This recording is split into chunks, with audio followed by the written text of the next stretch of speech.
आज रिया बहुत खुश थी। कल से बच्चों का स्कूल बंद हो रहा था। गर्मी की छुट्टियां लगभग 1 महीने के लिए होने वाली थीं। वह मन ही मन सोच रही थी कि इस बार वह पक्का जाएगी घूमने। एक नहीं सुनने वाली है पति के सुझाव को। जो भी हो, उसका सहेली के साथ बनाया प्लान फेल नहीं होगा। मनाली घूमने का। संयोग से उसकी सबसे प्रिय सहेली के हस्बैंड उसे छुट्टियों में वहीं लेकर जा रहे थे। सो प्लान सहेली ने ही बनाया था। उसने रिया को कहा था कि सारी व्यवस्था वह कर लेगी, बस रिया अपने पति को राजी कर ले। रिया पूरे दिन इसी उथल-पुथल में थी कि वह कैसे मनाएगी अपने पति को साथ में चलने के लिए। 7 साल हो गए शादी हुए, लेकिन उसके पति उसे कहीं भी नहीं ले गए घुमाने फिराने।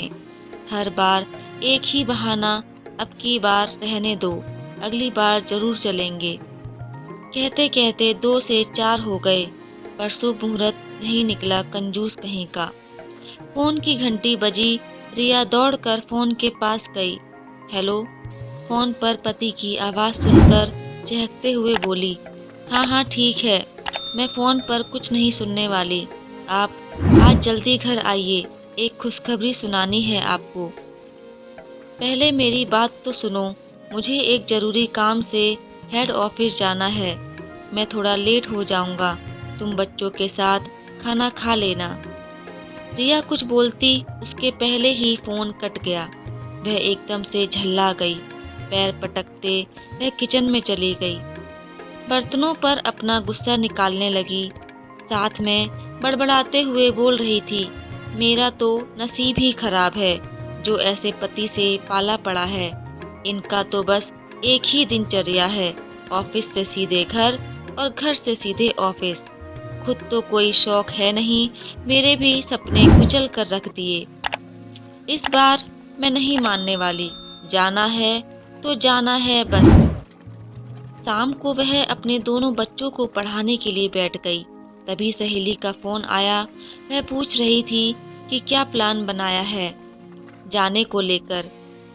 रिया के अंदर दिन भर जो गुब्बार भरा हुआ था वह फूट पड़ा। वह बोली, तुम्हारे जैसा ना नसीब है मेरा और ना ही तुम्हारे जैसा पति मिला है मुझे। तुम जाओ, मेरे लिए अपनी छुट्टियां बर्बाद मत करो। अभी वह कुछ और बातचीत करती, इतने में किसी ने दरवाजा खटखटाया।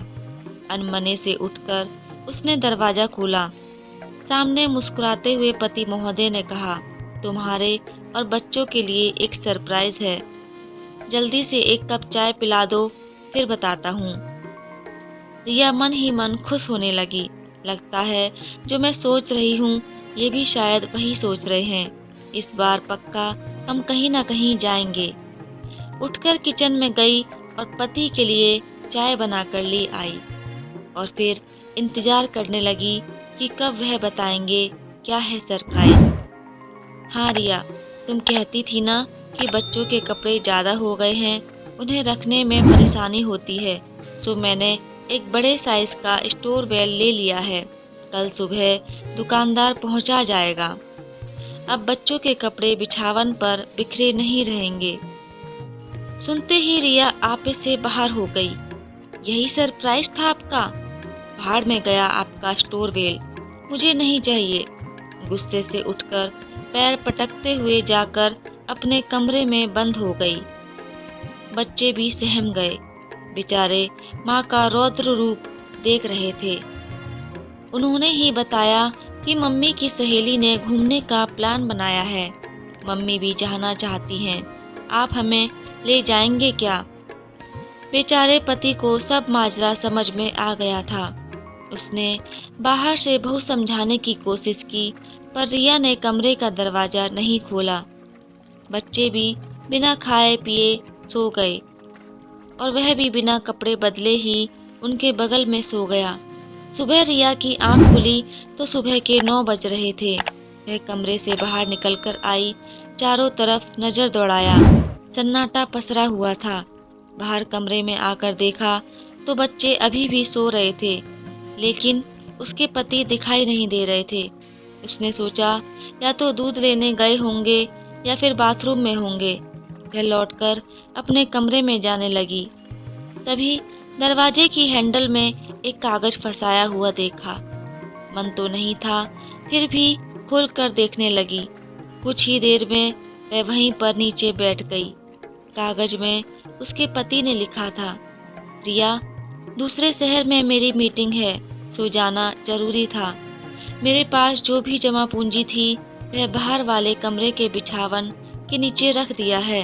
उतने में सिर्फ तुम्हारा और बच्चों का घूमना फिरना ही हो पाएगा। मैं उस बजट में नहीं आ पाऊंगा।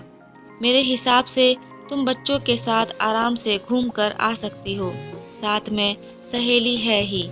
मेरा क्या है, मेरी जिंदगी में तो तुम्हारी छोटी छोटी खुशियों पर ही टिकी है। ऐसी बात नहीं है कि मुझे शौक नहीं है, लेकिन क्या करूं, जिम्मेदारी के नीचे उसे कब का दबा चुका हूं। मैंने तुम्हें बताया नहीं, पिछले महीने तुम्हारी माँ की आंख के ऑपरेशन का सारा खर्चा मैंने ही उठाया था।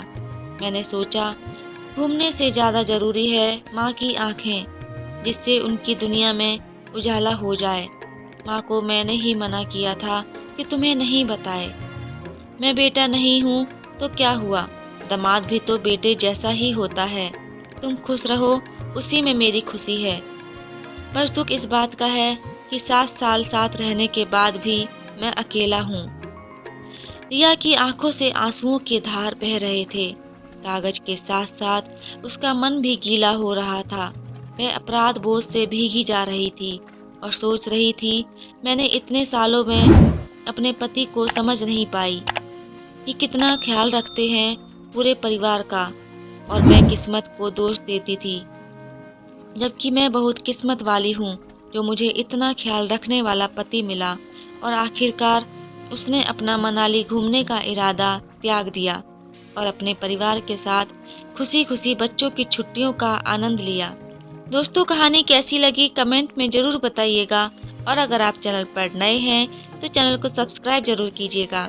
आपका एक सब्सक्राइब मेरे लिए मोटिवेशन का काम करता है। तो मिलते हैं अगली एक और अच्छी कहानी के साथ। तब तक के लिए आप सभी का धन्यवाद।